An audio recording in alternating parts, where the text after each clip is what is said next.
हैं, जिसने एक शख्स को जिंदा किया उसने पूरी इंसानियत को जिंदा किया।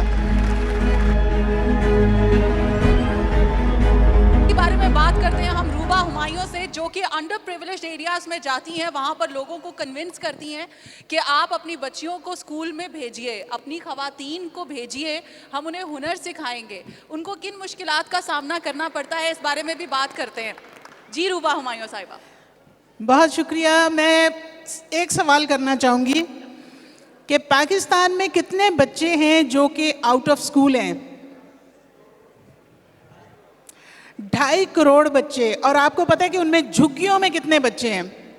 बेशुमार झुग्गियां हैं पूरे पाकिस्तान में, जिनको जो होमलेस हैं उनके अंदर जाके काम करने की मुझे एक मोटिवेशन फील हुई कि मैंने वहाँ जाके काम करना है, क्योंकि अगर हम नहीं करेंगे तो कोई बाहर से नहीं आएगा करने के लिए। जो इस मिट्टी से उठे हैं उन्होंने ये काम करना है, उन्हीं को मोहब्बत होगी अपने पाकिस्तानियों से। उनमें 1 साल जाके झुग्गियों के अंदर बैठ के मैंने उन बच्चों को पढ़ाया है, और उन बच्चों को, उनकी प्रॉब्लम्स को, उन औरतों की प्रॉब्लम्स को, उनको मैंने करीब से देखा है। अल्हम्दुलिल्लाह इस वक्त पूरे लाहौर में हमारा नेटवर्क है स्कूल्स का, और आउट ऑफ स्कूल जो बच्चे हैं उनमें से हज़ारों बच्चे हमारे पास आ रहे हैं, उनकी माएँ हमारे पास आके हुनर सीख रही हैं।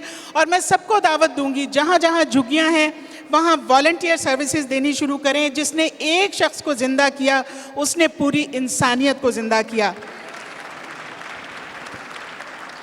तो इसका आगाज़ आप अपने घर के करीब तरीन उस इलाके से कर लें, अपने घर के किसी मुलाजिम के बच्चे को पढ़ा लें, लेकिन अपने पाकिस्तान को हमने ठीक करना है। इंशाल्लाह हम सब मिलके करेंगे।